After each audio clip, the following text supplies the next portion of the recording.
Al-Ghazali di saat itu sudah menjadi orang yang sangat terkenal.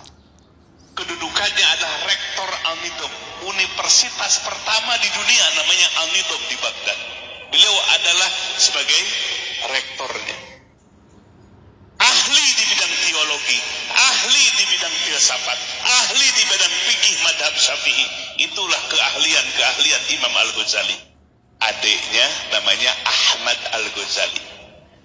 Beliau semenjak remaja belajar ilmu tasawuf, mencapai hakikat. Al-arif billah, orang yang ma'rifat kepada Allah. Bertemulah satu waktu di rumah ibunya.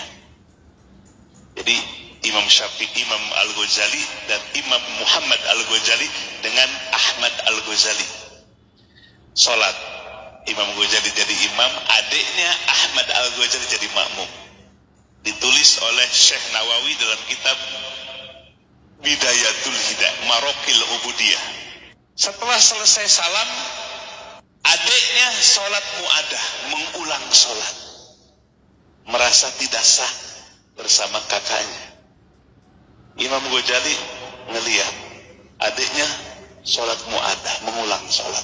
Marah, rasa dihinakan, ngadulah kepada ibunya. Dipanggillah Ahmad Al-Ghazali. Ahmad Al-Ghazali, sholat apa yang kau lakukan tadi? Aku sholat mu'adah, mengulang sholat, karena aku tidak merasa sah diimami oleh kakak. Imam Ghazali merah pada mukanya. Ditanya, kenapa kamu sholat mu'adah? Karena semenjak takbiratul ihram sampai salam, aku melihat tetesan darah bersimbat di gamis kakakku. Kata Imam Al-Ghazali, ini gamis yang aku pakai tadi, tetes pun tidak ada darah di gamis ini. Senyumlah Imam Ahmad Al-Ghazali. Yang dimaksud darah adalah darah hakikat. Karena engkau mulai dari takbiratul ihram sampai salam tidak hudurul qalbi ma Allah, hadir hati bersama Allah atau khusyuk, tapi engkau masih memikirkan kitab haid yang belum selesai. Nangis Imam Ghazali. Yang tadinya marah jadi nangis. Dia merasa tadi sholat tidak khusyuk, memikirkan kitab yang belum selesai di karang bab haid. Saat itu juga, hai adikku Ahmad Al-Ghazali, tunjukkan aku ke gurumu betapa hebatnya engkau memiliki ilmu hakikat. Bawa aku ke gurumu. Dibawa Imam Ghazali ke gurunya. Ternyata gurunya, mursyidnya adalah hirfahnya, profesinya, tukang sol sepatu. Tukang apa? Calon muridnya rektor Al-Nidham. Calon gurunya tukang sol. Maka jangan hinakan orang dari profesinya. Jangan hinakan orang dari fisiknya. Jangan hinakan orang dari wajahnya. Jangan hinakan orang dari sisi hartanya. Jangan hinakan orang dari status sosial. Karena kita tidak tahu hakikat seseorang. Kata gurunya, Al-Ghazali, kalau kamu ingin jadi muridku, bersihkan halaman rumahku. Wah, Imam Ghazali ngebersihin rumah. Seorang ulama besar disuruh apa? Bersih kampung, halaman rumah. Sudah selesai Tuan Guru. Belum selesai.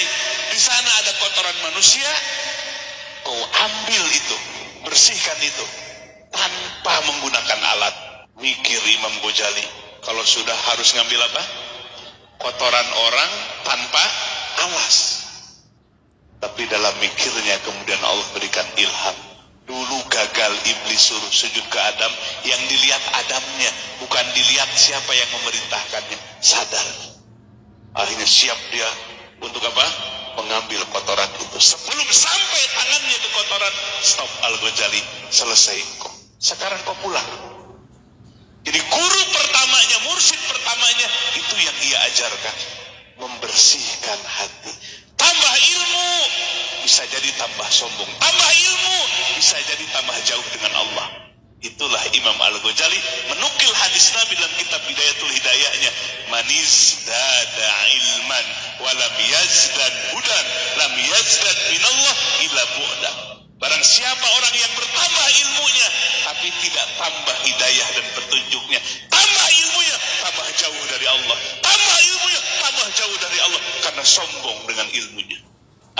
Bapak Ibu sekalian, Imam Al-Ghazali memutuskan diri untuk terjun dalam ilmu tasawuf, nggak mau asal-asalan.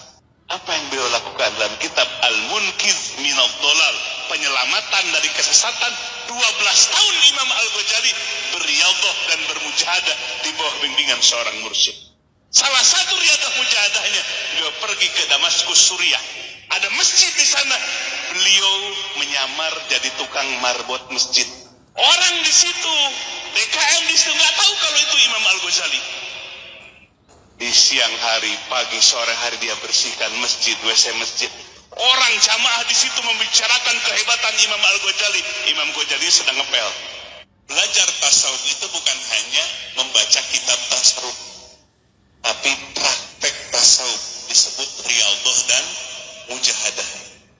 Riyadhah mujahadah, praktek tasawuf. Imam Ghazali mempraktekkan riyadhah dan mujahadahnya dalam rangka tazkiyatun nafs, membersihkan penyakit hati, salah satunya ujub dan sombong dengan ilmu.